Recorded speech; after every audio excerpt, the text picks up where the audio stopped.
In the spring of 1943, as the Allies prepared for the invasion of Sicily, British intelligence launched one of the most audacious deception operations in history. Not with bombs or spies, but with a dead man. His name was Major William Martin, Royal Marines. He carried top-secret documents revealing plans to invade Greece and Sardinia, and he was entirely fictional. This is the true story of Operation Mincemeat, the mission that used a corpse, a fake identity, and a carefully crafted lie to deceive the Nazis and change the course of World War II. The idea came from a group of British naval intelligence officers, including Ewan Montagu, a barrister turned spymaster. With the Allies planning to invade Sicily, they knew the Germans would be watching. If Hitler expected the attack, he could reinforce the island and turn it into a bloodbath. So they devised a plan. Trick the enemy into looking the other way. They would create a fake officer, plant false documents on him, and let the body wash ashore in enemy territory, where German agents would find it and believe it was real. But first, they needed a body. Not just any corpse. One that would survive weeks at sea, appear recently drowned, and not raise suspicion. After weeks of searching, they found a man who had died of pneumonia. The fluid in his lungs would mimic drowning. His identity could be erased, and his sacrifice, though unknowing, would serve a greater cause. He was given a new name, Captain William Martin, 29 years old, Royal Marines, a man who never existed. Next came the details. To make Martin believable, they gave him a life. He had a fiancée named Pam, a ring on his finger, letters in his pocket, even a receipt for a diamond engagement ring. They placed him in a sealed canister, froze him, then transported him by submarine to the coast of Spain. On April 30th, 1943, near the port of Huelva, the canister was released into the sea. The body floated ashore the next morning, just as planned. A local fisherman found the body, a man in a military uniform, fully equipped, washed up on the beach. Spanish authorities recovered him and notified the British consulate. But they also informed their German allies. Within hours, Nazi agents had examined the body, copied the documents, and sent the intelligence to Berlin. The plan was working. The body showed no signs of struggle. The uniform was intact. The briefcase was still strapped to his wrist. To the Spanish, it was a tragic accident. To the Germans, it was a gift from the sea, a rare intelligence breakthrough. The documents were convincing. They included a letter from a British general to another, discussing plans to invade Greece and Sardinia, not Sicily. The invasion of Sicily was referred to as a diversion. The Germans, already suspicious of the Mediterranean, believed it. They shifted troops, tanks, and air units away from Sicily, right before the real invasion began. The effect was immediate. When Allied forces landed on Sicily on July 10, 1943, resistance was far weaker than expected.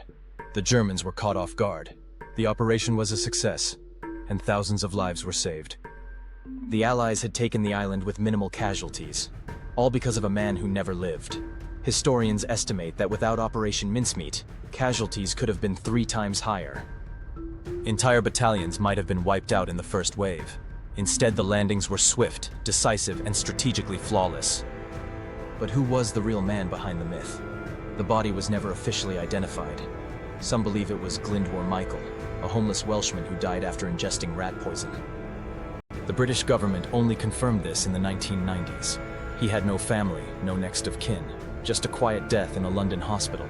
Now he had a new identity, a fiancée, a uniform, and a role in one of the war's most brilliant deceptions. The story of Major Martin became legend.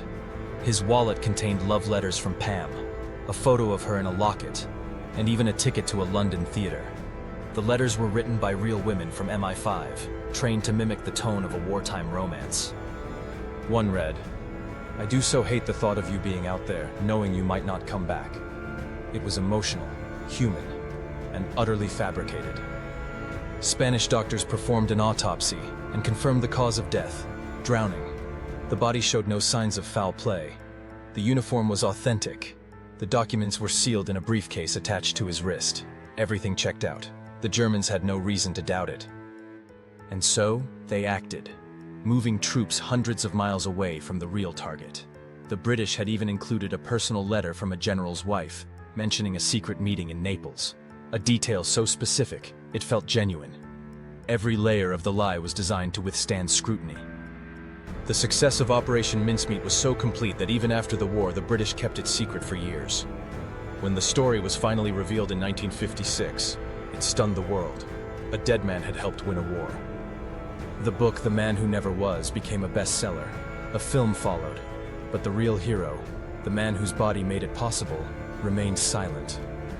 In 1996, a memorial was placed in the churchyard of St. Michael's in Aberbargod, Wales. It reads, "In memory of Glyndwr Michael, whose remains were used in Operation Mincemeat, the man who never was. No official military honors, no public recognition until decades later. Just a quiet tribute to a forgotten man who changed history." The stone stands beside a simple cross. No flag, no parade. Just the wind through the trees. And the weight of what he did, unnamed, unthanked, until it was almost too late. Was it ethical? Using a dead man without consent? Fabricating a life? Most historians agree. In the context of total war, where millions were dying, the deception saved more lives than it cost. The operation was not cruel. It was clever, humane, and necessary. It avoided a brutal battle and shortened the war. The team behind it never celebrated. They knew the moral cost, but they also knew the alternative. More dead boys in the water, more mothers without sons. In war, sometimes the kindest act is a lie. Yet, the moral questions linger. Did they dishonor the dead? Did they exploit a man with no voice? Or did they give him a purpose he never had in life? The truth is, Glyndwr Michael was invisible in life, a man on the margins. In death, he became a hero, not for who he was, but for what he represented, the power of a well-told lie.